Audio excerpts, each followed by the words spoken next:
Avez-vous déjà eu l'impression qu'une main puissante guidait soudainement chaque direction et décision de votre vie? Ou avez-vous vécu des moments qui semblent trop fortuits pour être considérés comme un simple produit du hasard et du temps? Avez-vous essayé de comprendre ces événements, mais ils semblent vous échapper? Si c'est le cas, alors Dieu est certainement à l'œuvre dans votre vie. Par conséquent, assurez-vous de regarder jusqu'à la fin, car le Seigneur vous ouvrira les yeux sur cette signe indiquant qu'il façonne votre destinée. De plus, vous apprendrez à réagir à ces signes. Avant de continuer, veuillez vous abonner à cette chaîne.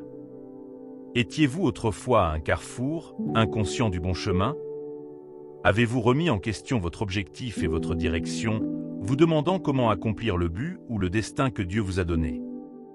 Puis, soudain, vous ressentez un fort sentiment d'objectif ou de direction. Vous commencez à vivre des moments de clarté et de conviction que Dieu vous a créés pour quelque chose de plus grand que vous-même.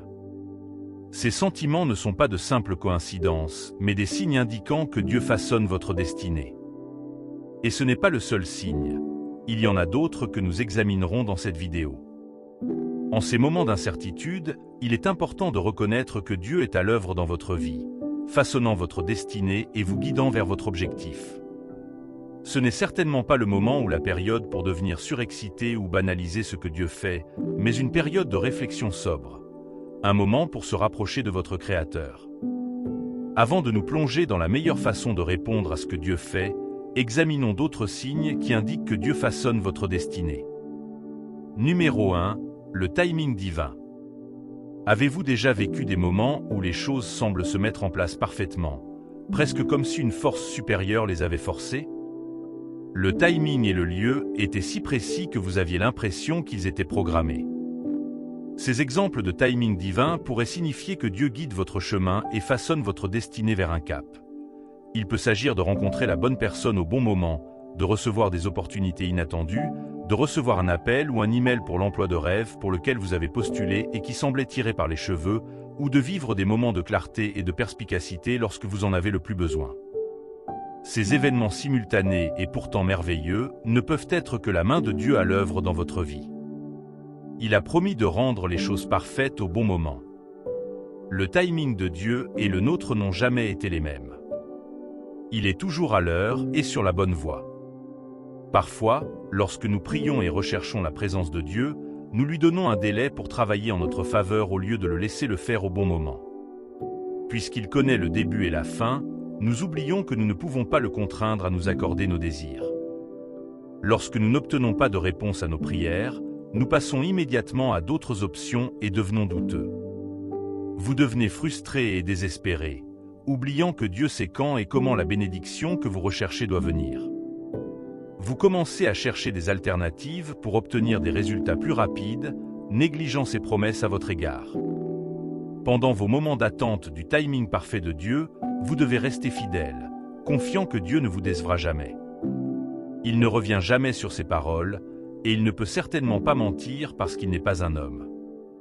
Il n'a jamais été en retard, ni maintenant, ni jamais. Numéro 2. La confirmation des gens. L'une des façons dont Dieu peut également confirmer qu'il façonne votre destinée est en confirmant ses plans pour votre vie par l'intermédiaire d'autres personnes. Il peut s'agir de vos amis, de votre famille ou même de parfaits inconnus. Il peut s'agir de mots d'encouragement, de conseils ou d'affirmations sur ce qui se passe dans votre vie. Vous devez prêter attention aux messages que ces personnes partagent. Il se peut qu'elles aient reçu une incitation divine du Saint-Esprit pour vous dire ces mots. Dieu ne descendra jamais du ciel pour confirmer et affirmer ses paroles dans votre vie. C'est toujours par l'intermédiaire des personnes que vous voyez autour de vous. Il les place à des moments stratégiques de votre vie et vous permet d'entrer en contact étroit avec elles au bon moment. Cette validation externe peut vous donner le courage et la force dont vous avez besoin pour vous positionner correctement pour la prochaine phase de votre vie. Parfois, il peut s'agir de paroles de sagesse pour vous apporter clarté et direction. Ces paroles contribuent grandement à façonner vos pensées et vos décisions et vous aident à vous réaligner sur le plan de Dieu. Parfois, Dieu peut aussi envoyer d'autres personnes pour confirmer ce qu'il fait dans votre vie. L'histoire d'Élisabeth et de Marie dans Luc 1, 41-42 en est un bon exemple.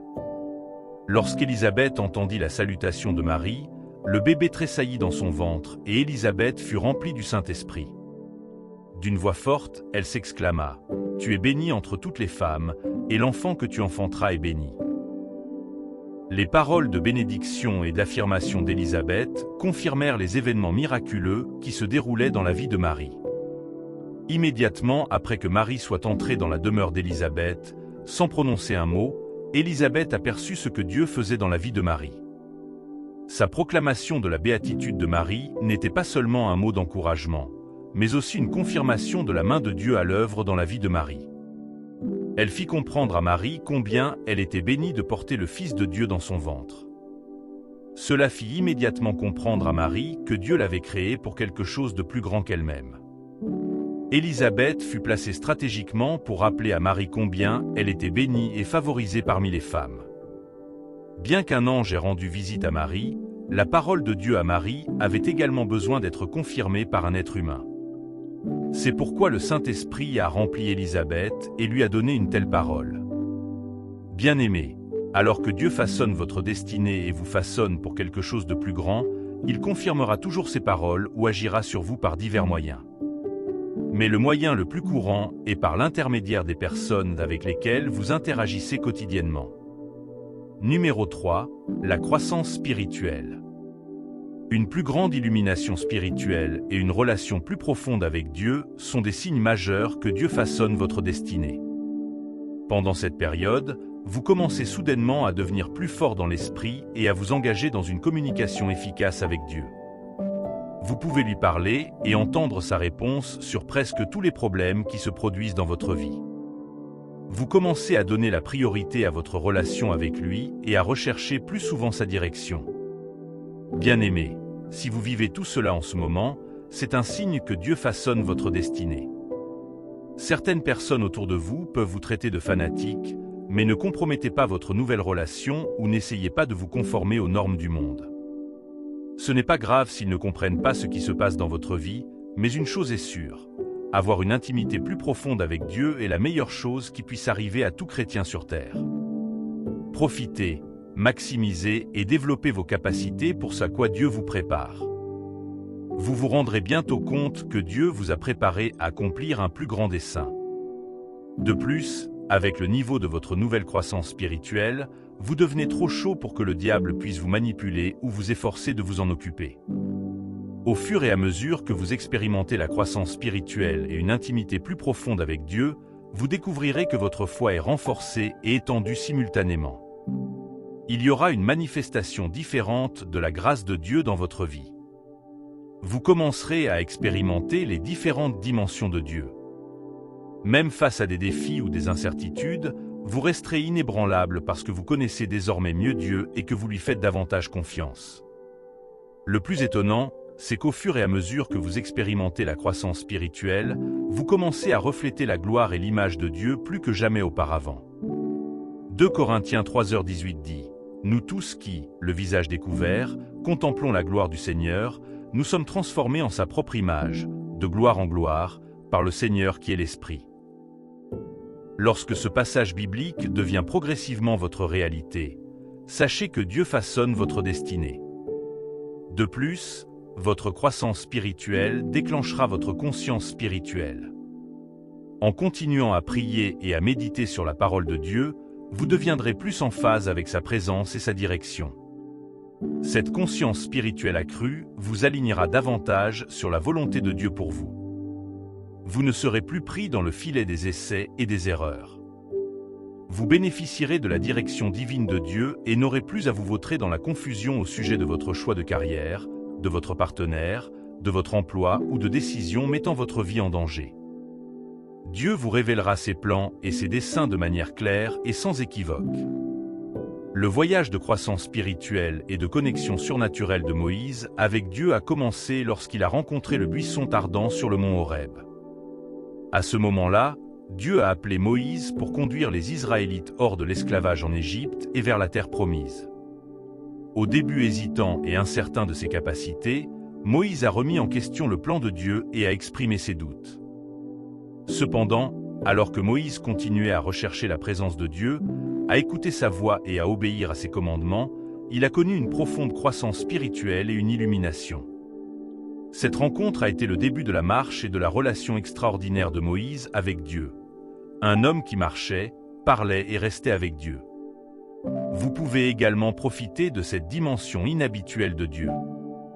Les signes et le malaise que vous ressentez peuvent être un appel à un royaume plus profond d'intimité avec lui. Ne l'ignorez pas, veuillez obéir et suivre sa direction. C'est le début de quelque chose d'énorme que Dieu fait dans votre vie. Cela n'a pas besoin d'avoir de sens tant que vous êtes sûr que c'est Dieu qui vous guide. Obéissez-lui. La croissance spirituelle de Moïse a joué un rôle important dans la formation de son destin en tant que chef des Israélites. Malgré de nombreux défis, revers et moments de doute, Moïse est resté inébranlable dans sa foi et sa confiance en Dieu.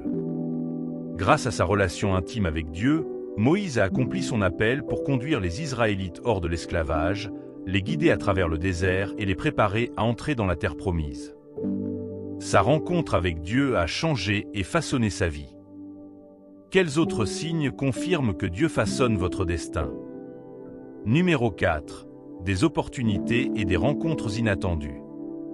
Des opportunités inattendues et des portes ouvertes miraculeuses sont un autre signe que Dieu façonne votre destin. Les opportunités pour lesquelles vous n'êtes pas qualifié et dont vous ne vous attendiez pas à ce qu'elles se présentent à vous sont devenues votre nouvelle tendance. Vous vivez une série de portes ouvertes miraculeuses dans vos finances, votre carrière, votre mariage, vos relations et vos études. Tout cela ne peut être que l'œuvre de Dieu. Joseph était un jeune homme qui a rencontré plusieurs défis, notamment celui d'être vendu comme esclave par ses frères. Il a rencontré des opportunités inattendues et des portes ouvertes miraculeuses qui se sont avérées être le tournant de son histoire. Cela a marqué l'accomplissement de ses nombreux rêves. L'une des opportunités inattendues les plus remarquables que Joseph a rencontrées a été lorsqu'il a été convoqué devant Pharaon pour interpréter ses rêves. Pharaon a été troublé par des rêves que personne dans son royaume ne pouvait interpréter. Ce n'est que grâce à l'intervention de Dieu que Joseph a pu fournir une interprétation précise. Dieu lui a également révélé le rêve. Cela a conduit Joseph à être nommé commandant en second de toute l'Égypte, un poste qu'il n'avait jamais imaginé atteindre. Dieu a donné à Joseph des opportunités auxquelles il ne s'attendait pas, et cela l'a finalement aidé à accomplir sa destinée. Qui aurait pu imaginer qu'un étranger et ancien esclave comme Joseph se révélerait être le premier ministre de toute l'Égypte? En vérité, c'était une opportunité inattendue. Une opportunité qui n'est pas donnée à n'importe qui mais à celui qui craint et obéit à Dieu dans toute sa totalité. Cette opportunité inattendue a non seulement sauvé l'Égypte de la famine, mais a également servi de facteur de rapprochement qui a réuni Joseph avec sa famille perdue depuis longtemps. Elle a réalisé les rêves et les prophéties qu'il leur avait proclamés plus tôt. Les rêves qui ont provoqué la haine qu'il a projetée dans le royaume des opportunités inattendues. Toutes les mauvaises situations ou défis de votre vie ne sont pas destinés à vous détruire. Certains vous mèneront à votre position la plus élevée. Joseph a réalisé que Dieu avait façonné sa destinée à travers ce processus. Dans le livre des Actes, vous lirez le récit de la conversion de Saul, qui est devenu plus tard connu sous le nom d'apôtre Paul. Saul était un persécuteur très méchant des chrétiens, jusqu'à ce qu'il rencontre une opportunité inattendue lorsque Jésus lui est apparu sur la route de Damas. Cette rencontre a changé le récit de la vie de Saul et l'a conduit à devenir l'un des apôtres les plus célèbres de l'Église chrétienne primitive, qui a écrit de nombreux épîtres du Nouveau Testament.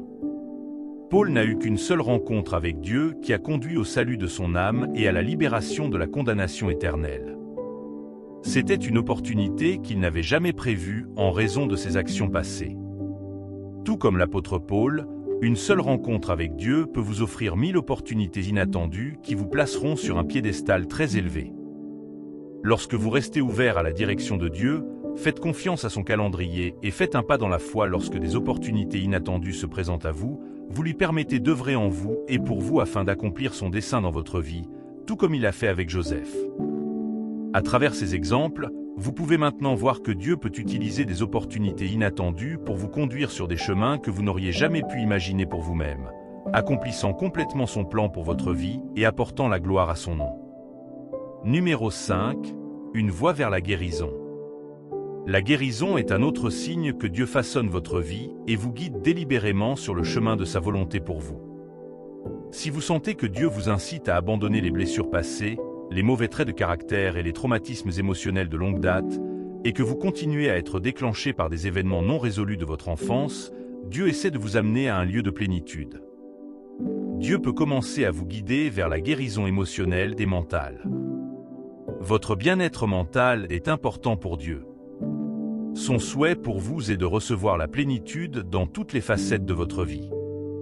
Il comprend le rôle que joue votre bien-être dans votre cheminement vers votre destinée. C'est pourquoi une vie saine est le plan de Dieu pour vous. Lorsqu'il vous oriente vers la revisitation de blessures passées non résolues, il veut travailler sur vous. Ressentez-vous soudainement le besoin de vous rapprocher de certaines personnes qui vous ont fait du tort dans le passé? Avez-vous l'impression que vous avez besoin de parler à quelqu'un de cette expérience douloureuse? Peut-être y a-t-il même un élan vers les écritures de guérison et de plénitude. Dieu vous guide. Cela peut vous sembler être une situation difficile pour vous parce que vous préférez ne pas visiter le passé. Dieu sait que vous ne pouvez pas donner le meilleur de vous-même dans la mission qu'il vous a confiée tant que vous n'avez pas guéri du passé. C'est pourquoi il vous amènera d'abord au point de lâcher prise. Il veut que vous laissiez tomber ce poids que vous portez. Matthieu 11, 28-29. Venez à moi, vous tous qui êtes fatigués et chargés, et je vous donnerai du repos. Prenez mon joug sur vous et recevez mes instructions, car je suis doux et humble de cœur, et vous trouverez du repos pour vos âmes. La guérison est un processus, et ce n'est pas l'une des choses les plus faciles à accomplir. Lorsque Dieu vous fait revisiter de vieilles blessures et des expériences douloureuses de l'enfance, cela peut vous sembler être un tour de montagne russe. Chaque jour qui passe, vous ne voyez peut-être pas de changement ou ne comprenez pas la raison pour laquelle Dieu vous fait traverser cette phase. Il veut dénouer les chaînes qui ont maintenu votre esprit et vos émotions liées par la peur et l'infériorité. Une autre voie de guérison est lorsque Dieu vérifie l'état de votre cœur par rapport au pardon. Lorsque vous vous accrochez aux offenses, elles vous attirent en arrière et vous épuisent mentalement. Dieu est intentionnel quant à ce qui se passe dans votre esprit. Il veut que vous viviez une vie de paix et de joie durable. Ce sont les fruits du Saint-Esprit, et le manque de pardon ne leur permet pas de prospérer. C'est comme une mauvaise herbe qui étouffe le fruit de Dieu dans votre vie et l'empêche de produire une récolte abondante. Dieu a travaillé sur le cœur de Joseph concernant le manque de pardon. Joseph a porté la colère et la douleur du mal que ses frères voulaient lui faire. Joseph a manqué une grande partie de son enfance parce qu'il n'a pas eu la direction de ses parents. Il n'a eu aucune forme de réconfort lorsqu'il a été jeté en prison. Il était seul et il était normal qu'il s'accroche aux ressentiments qu'il ressentait. Cependant, Dieu a amené Joseph à un point où il a appris à se débarrasser de cette blessure. Il a pardonné à ses frères les péchés et les torts qu'ils avaient commis en le maltraitant.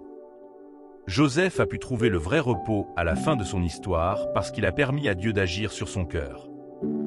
Dieu lui a donné une autre occasion de trouver et d'exprimer l'amour avec sa famille, et il a désiré revoir beaucoup de ses descendants.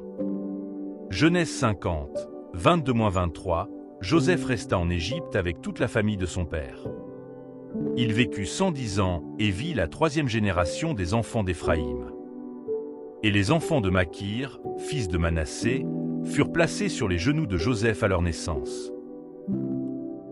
Lorsque vous remarquez un coup de pouce dans votre cœur pour pardonner aux personnes qui vous ont fait du tort, Dieu essaie d'agir sur vos émotions.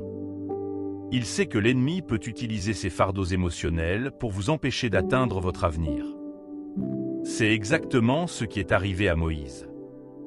Bien qu'il ait été un dirigeant fidèle et humble devant Dieu et le peuple, il n'a pas réussi à atteindre la terre promise. Pourquoi ?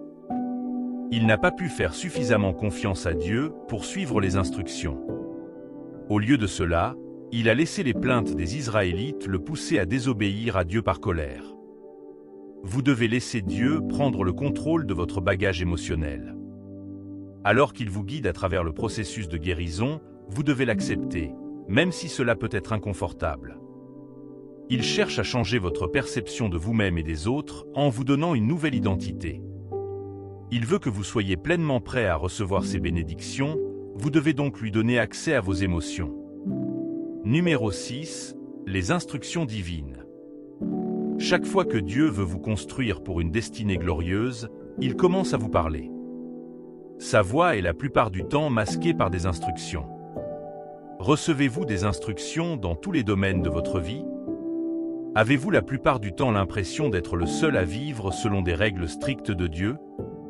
Il vous façonne pour l'avenir. Bien que Dieu aime tous ses enfants, il impose une exigence particulière à ses élus. Il veut que vous viviez selon sa volonté pour votre vie, c'est pourquoi il vous guide avec des instructions. La plupart du temps, ces instructions seront ressenties comme une punition en raison de leur gravité. Mais vous devez reconnaître que les intentions de Dieu pour vous sont les meilleures. S'il n'était pas important de vous amener à l'avenir qu'il a conçu, il ne vous laisserait pas faire cela. Lorsque Dieu vous demande de ne pas faire quelque chose qui n'est généralement pas un péché, il essaie de vous consacrer. Pensez à Samson et à ce que Dieu a dit à ses parents.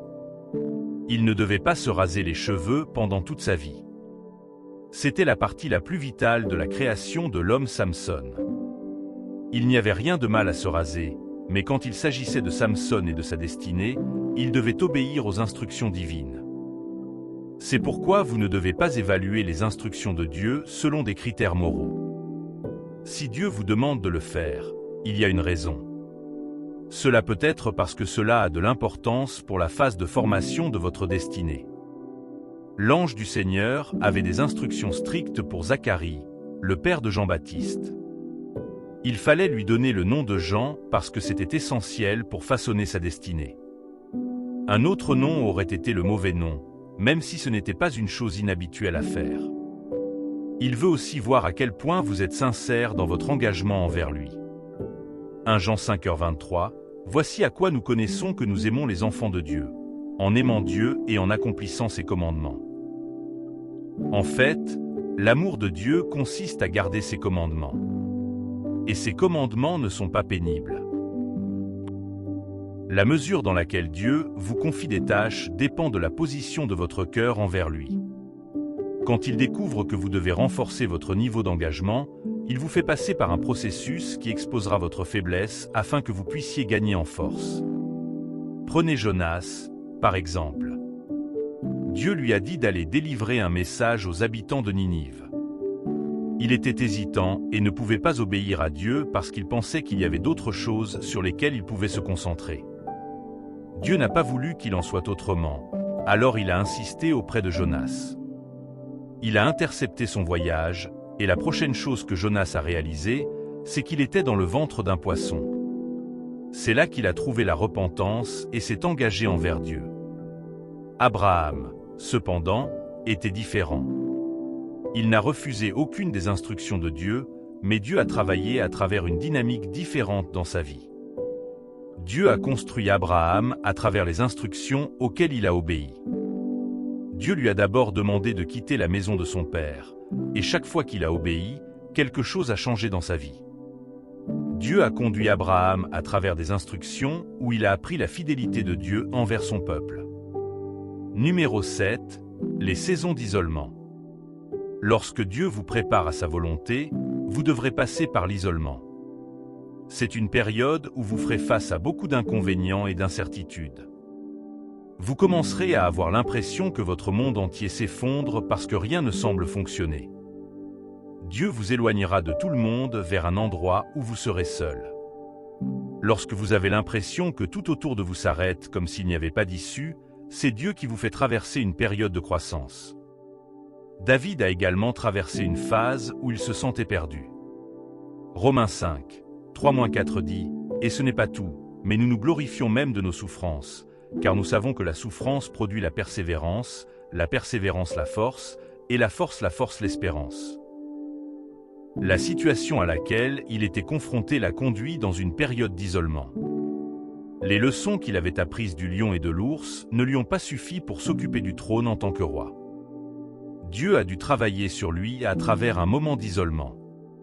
La période d'isolement a été le canal de David pour découvrir sa place dans la volonté de Dieu. David pouvait combattre un ours et un lion, mais il ne savait rien de la conduite d'une armée. Dieu savait qu'il devait apprendre car il avait des batailles à gagner. En isolement, David est passé d'une armée d'un seul homme qui faisait face à Goliath à un commandant d'armée. David a également appris la place de la direction de Dieu, qui était l'une de ses valeurs fondamentales. Il vénérait Dieu et avait du respect pour les instructions. Il n'agissait que lorsque Dieu le lui demandait, le façonnant pour être un homme selon le cœur de Dieu. Lorsque vous voyez Dieu révéler ses signes, vous devez vous assurer de discerner vos saisons. Vous devez apprendre à éliminer les distractions et à vous concentrer sur ce que Dieu fait dans votre vie. Lorsque Dieu vous appelle à l'isolement, laissez-le faire son œuvre dans votre vie. Vous devez également apprendre à cesser de vous précipiter hors des saisons que Dieu vous fait traverser. Vous devez permettre à ces saisons de suivre leur cours afin que l'œuvre de Dieu dans votre vie soit complète. Lorsqu'il vous demande de passer du temps dans la prière et l'étude de la parole, vous devez répondre avec obéissance et cohérence. Vous devez garder un visage joyeux pendant que vous traversez ces processus. Vous devez reconnaître qu'ils sont là pour vous élever. Vous devez être sensible aux opportunités que Dieu met sur votre chemin. En demeurant dans le doute, vous passez à côté de ce que Dieu a en réserve pour vous. Comprenez la dynamique du timing parfait de Dieu et reposez-vous sur ses conseils. Lorsque Dieu commence à vous demander de lâcher prise pour que vous puissiez commencer un voyage vers la plénitude, vous devez avoir l'esprit ouvert. En entendant les conseils de Dieu, il vous affinera et vous préparera à recevoir vos bénédictions. Prions. Père Céleste, je te remercie d'avoir façonné ma destinée et de m'avoir guidé vers ta volonté parfaite pour ma vie. Merci de m'avoir aidé à reconnaître les signes de ta main à l'œuvre dans ma vie et à faire confiance à ton timing divin et à ta protection. Tu m'as regardé avec empathie et tu m'as trouvé digne même lorsque je ne le méritais pas. Tu as transformé mes larmes en joie et tu m'as donné plus de raisons de faire confiance à ton saint nom. Pour cela, Seigneur, je te suis reconnaissant. Cher Seigneur, je m'abandonne à toute ta volonté et j'ai confiance en ton plan pour ma vie. S'il te plaît, guide-moi, soutiens-moi et conduis-moi vers l'accomplissement de ton dessein pour ma vie avec amour et grâce. Puisse-je marcher dans la foi, en suivant ta direction avec courage et force. Accorde-moi la force de marcher dans la foi et le courage de saisir les opportunités. Donne-moi une paix qui surpasse toute compréhension alors que je te recherche de tout mon cœur.